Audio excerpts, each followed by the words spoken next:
Hello বন্ধুরা, কেমন আছে সবাই? তো কালকে আমি ভিডিও দিতে পারিনি, আমার গলা শুনে আপনারা বুঝতেই পারছেন আমার একটু ঠান্ডা লেগে সর্দি জ্বর টাইপের হয়েছে। তো আমার বর এখানে বানাচ্ছে ছাতুর পরোটা। হ্যাঁ, তো ছাতু মাখার রেসিপিটা আমি অন্য একদিন দিয়ে দেবো, আর পরোটাতেও কী কী আছে সেটা আমি অন্য একদিন দিয়ে দেবো।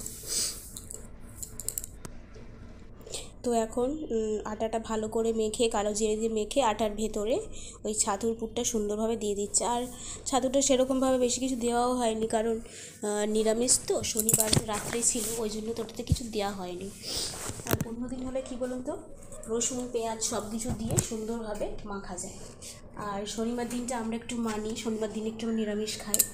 অনেকে দেখবেন শনিবার বৃহস্পতিবার দুদিনই নিরামিষ খায়, যে যেমন যেই দিনটা মানে, তো ইজিলি সেই দিনটা করে। তো ওর একটা পরোটা হয়ে গেছে, আটার ভেতরে সুন্দরভাবে আটা ঢুকিয়ে দিয়েছে ছাতু। তো ও সুন্দরভাবে বেলে নিচ্ছে। ও আমার থেকেও বেশ সুন্দর রান্না করতে পারে, বিভিন্ন রকমের রেসিপিও সুন্দরভাবে করতে পারে। তো দেখুন এখানে আটাটা ও সুন্দরভাবে ভালোভাবে বেলে নিচ্ছে, আর ভেতরে পুরটাও দিয়ে দিচ্ছে। আর আমি তো কথা বলতে বলতে হাঁপিয়ে যাচ্ছি, আমার এত সর্দি হয়েছে যে আমি ঠিক করে কথাও বলতে পারছি না। তো আপনারা একটু ম্যানেজ করে নেবেন। তো দেখুন এখানে ওর পরোটাটা হয়ে গেছে। এবার পরোটাটা না দেশি ঘি দিয়ে ভাজতে হবে। আপনারা পরোটা কী দিয়ে ভাজেন, তেল দিয়ে ভাজেন না দেশি ঘি দিয়ে ভাজেন, আমাকে কিন্তু অবশ্যই জানাবেন।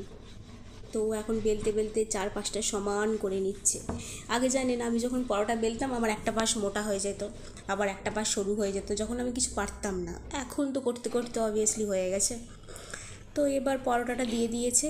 এবার পরোটাটা হয়ে যাওয়ার পর আরেকটা পিঠও উল্টে নিচ্ছে। সুন্দরভাবে দেখুন লাল হয়ে গেছে। আর ভেতরে ছাতুর পরোটা শীতকালে খেতে খুব সুন্দর লাগে, বিহারিরা তো এটা ভীষণ পছন্দ করে।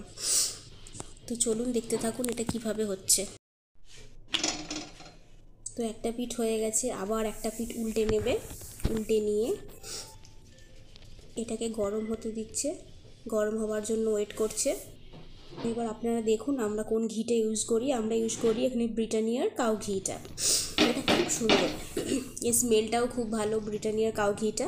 তো দেখুন আমরা ঘিটা দিয়ে ওলট পালটভাবে ভালো করে সুন্দরভাবে কিন্তু এটা ভেজে নিচ্ছে।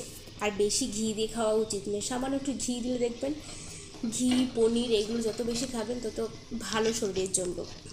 মাছ মাংসের থেকেও বেশি ঘি, কিন্তু অনেকে আবার দেখবেন মাছ মাংস বেশি প্রেফার করে।